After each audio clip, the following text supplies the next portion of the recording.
Bismillahirrahmanirrahim.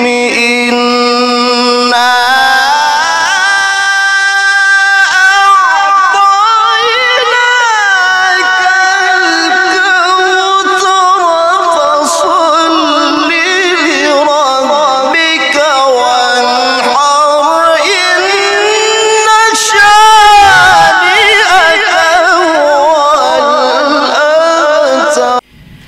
Assalamualaikum warahmatullahi wabarakatuh.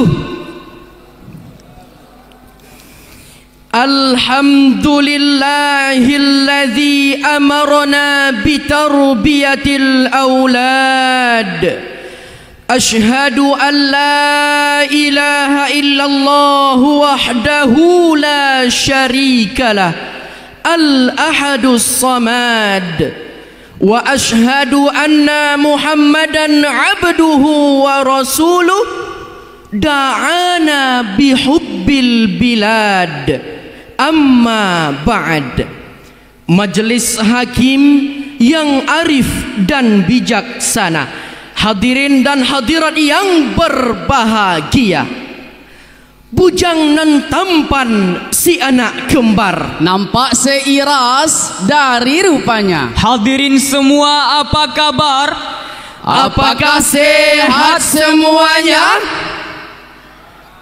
Alhamdulillah, mantap. Sebelum kami memulai syarahan ini, hadirin, izinkanlah kami menyampaikan beberapa pertanyaan. Hadirin, gagasan mengenai Indonesia Emas 2045 mungkin tidak asing lagi bagi kita, betul? Pertanyaan selanjutnya, bagaimana caranya agar Indonesia Emas tidak berubah menjadi Indonesia cemas? Hadirin, Indonesia patut berbangga karena berdasarkan data Badan Pusat Statistik Republik Indonesia yang dipublikasikan dalam website resminya www.bps.go.id pada tanggal 16 Januari tahun 2025, Indonesia memiliki sumber daya generasi muda yang melimpah ruah, di mana jumlah generasi muda Indonesia hampir 67,96 juta dari 286 juta penduduk Indonesia. Jika potensi generasi muda ini, hadirin, dapat dikembangkan melalui pembangunan karakter yang cerdas, berkualitas, semangat bekerja keras dan berintegritas, berhati Indonesia, berjiwa Pancasila, maka hadirin, Indonesia ini akan keluar dari middle income trap menuju negara powerhouse di Asia, mengalahkan Singapura dan Jepang, dan akan mudah menyongsong visi besar bangsa Indonesia, yakni Indonesia Emas 2045. Namun sayangnya, hadirin, untuk menuju visi besar bangsa berupa Indonesia Emas 2045, kita masih dihadapkan oleh dekadensi moral generasi muda bangsa. Banyak generasi muda kita yang tersandung kasus kriminal hingga perbuatan amoral. Maka dari itu, hadirin, kami berdiri di sini bukan untuk stand up comedy, bukan untuk basa-basi, dan bukan pula untuk mencari sensasi.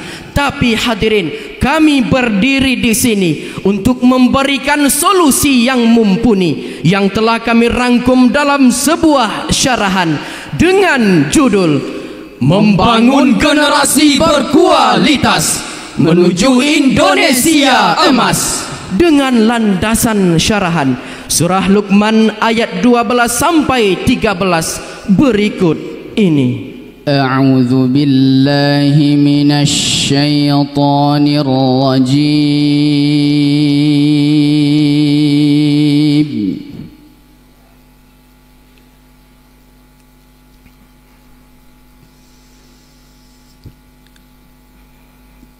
Bismillahirrahmanirrahim.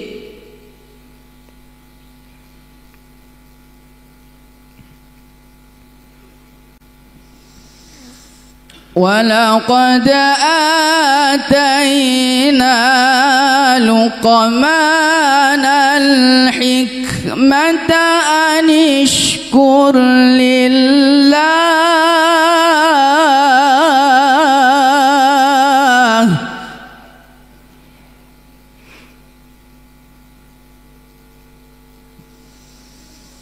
wa man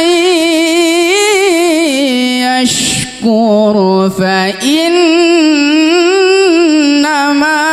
yashkuru li nafsihi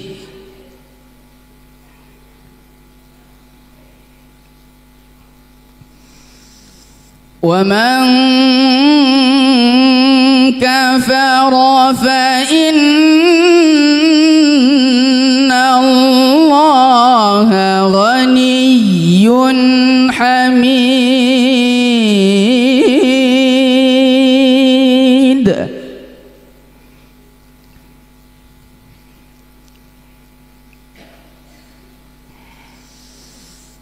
Wa idh qala Luqmanu libnihi wa huwa ya'idhuhu ya bunayya la tushrik billah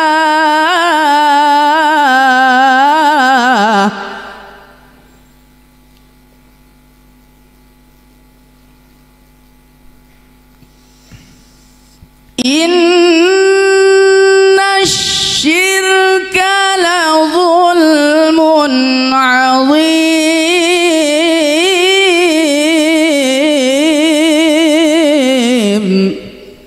Aku berlindung kepada Allah dari godaan setan yang terkutuk. Dengan nama Allah yang Maha Pengasih lagi Maha Penyayang. Sungguh kami benar-benar telah memberikan hikmah kepada Luqman, yaitu bersyukurlah kepada Allah. Siapa yang bersyukur, sesungguhnya dia bersyukur untuk dirinya sendiri. Siapa yang kufur, tidak bersyukur, sesungguhnya Allah Maha Kaya lagi Maha Terpuji.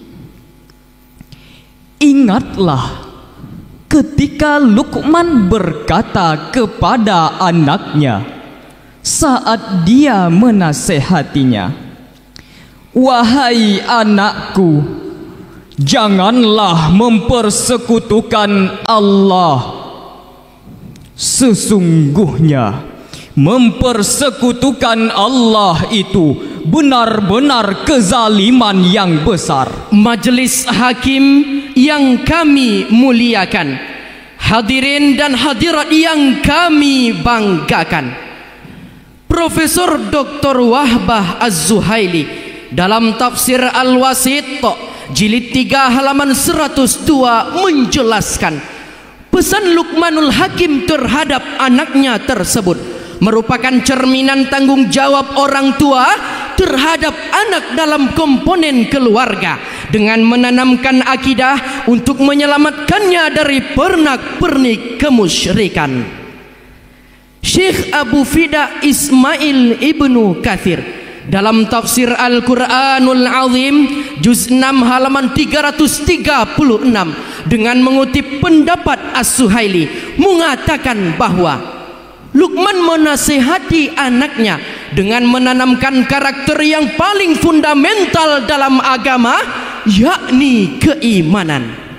Berdasarkan ayat tadi hadirin, Ki Hajar Dewantara telah memberi isyarat dalam dunia pendidikan yang berpilar cipta, rasa, karsa, bermakna bahwa pendidikan bukan hanya sekedar memberikan pengetahuan, tetapi juga mengasah afeksi moral sehingga bermanfaat untuk kepentingan orang banyak.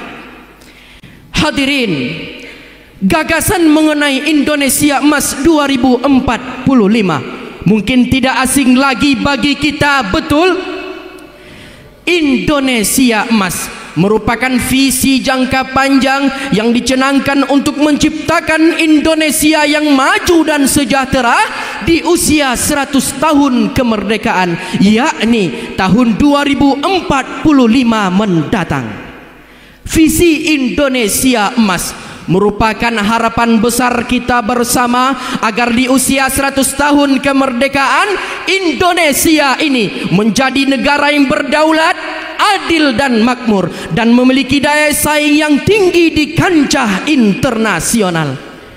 Indonesia Emas 2045 hanya akan terwujud jika diiringi dengan berbagai program strategis, mulai dari perbaikan kualitas sumber daya manusia, penguatan ekonomi, pembenahan sistem pemerintahan yang efektif, bebas dari korupsi, sehingga menciptakan generasi muda yang beradab dan berkualitas.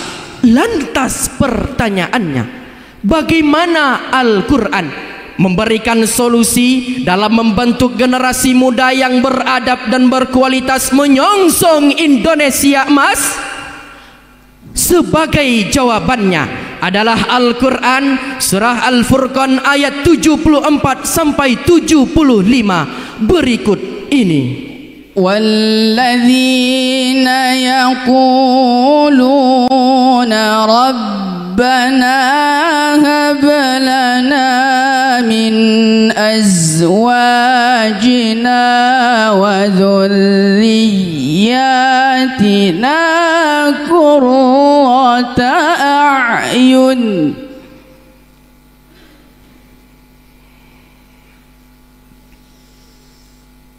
Rabbana hab lana min azwajina wa dhurriyyatina qurrata a'yunin waj'alna lil muttaqina imama.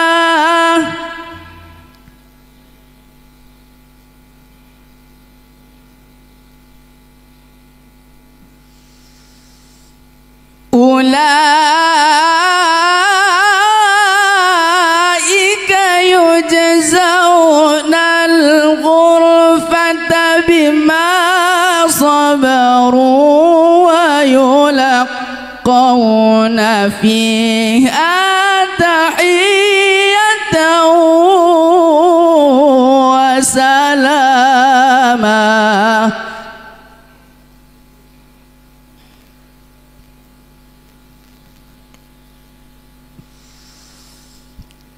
Ulaika yujzauna al-ghurfata bima sabaru wa yulaqawna fiha tahiyatan wa salama. Sadaqallahul azim. dan orang-orang yang berkata, wahai Tuhan kami, anugerahkanlah kepada kami penyejuk mata dari pasangan dan keturunan kami, serta jadikanlah kami sebagai pemimpin bagi orang-orang yang bertakwa. Mereka itu akan diberi balasan dengan tempat yang tinggi dalam surga atas kesabaran mereka, serta di sana mereka akan disambut dengan penghormatan dan salam. Maha benar Allah yang Maha Agung dengan segala firman-Nya. Majelis hakim yang terhormat, hadirin dan hadirat pembawa rahmat, Abu Abdullah Muhammad bin Ahmad bin Abu Bakar Al-Ansari Al-Qurtubi dalam tafsir Al-Jami' li Ahkamil Quran juz 18 halaman 333 mengungkapkan bahwa tidak ada sesuatu yang lebih menyejukkan mata seseorang mukmin melainkan melihat istri dan keturunannya taat kepada Allah Azza wa Jalla. Muqatil bin Sulaiman dalam karyanya Tafsirul Kabir jilid 3 halaman 242 menyebutkan bahwa untuk mendapatkan anak-anak yang berkarakter Islami dibutuhkan usaha, doa, perjuangan kedua orang tua. Ayat tadi merupakan doa agar anak-anak memiliki karakter yang kuat, yakni qurrata a'yun. Rasulullah telah memberikan panduan dan pedoman kepada kita bersama untuk membentuk generasi muda yang beradab dan berkualitas menyongsong Indonesia emas, seperti disampaikan dalam sebuah hadis dengan sanad Anas bin Malik yang diriwayatkan oleh Imam Ibnu Majah, nomor hadis 3661 berikut ini. akrimu auladakum wa ahsinu adabahum. Muliakanlah anak-anakmu dan perbaikilah adab-adab mereka. Oleh karena itu hadirin, di panggung yang terhormat dan bermartabat ini kami mengajak kita semua untuk membentuk generasi muda yang beradab dan berkualitas menyongsong Indonesia emas. Generasi muda emas yang unggul dan berakhlakul karimah, Pandai mempertahankan akidah, Santun dan hormat kepada kedua orang tua. jauh rezeki.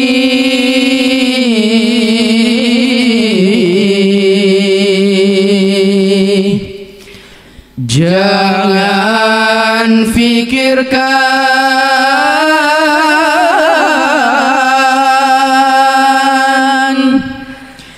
bekerja dan berdoalah kepada Tuhan. Sungguhlah pendidikan karakter jangan diabaikan, agar Indonesia emas bisa diwujudkan. Dari uraian yang telah kami sampaikan dapat diambil kesimpulan: Pertama, generasi muda yang beradab dan berkualitas hanya akan terwujud dengan menanamkan pendidikan karakter. kedua, Generasi muda yang berkarakter kuat, Indonesia emas 2045 akan terwujud, amin Ya Rabbal Alamin. Demikianlah syarahan yang dapat kami sampaikan. Tersilap salah Mohon dimaafkan. Wassalamualaikum warahmatullahi wabarakatuh.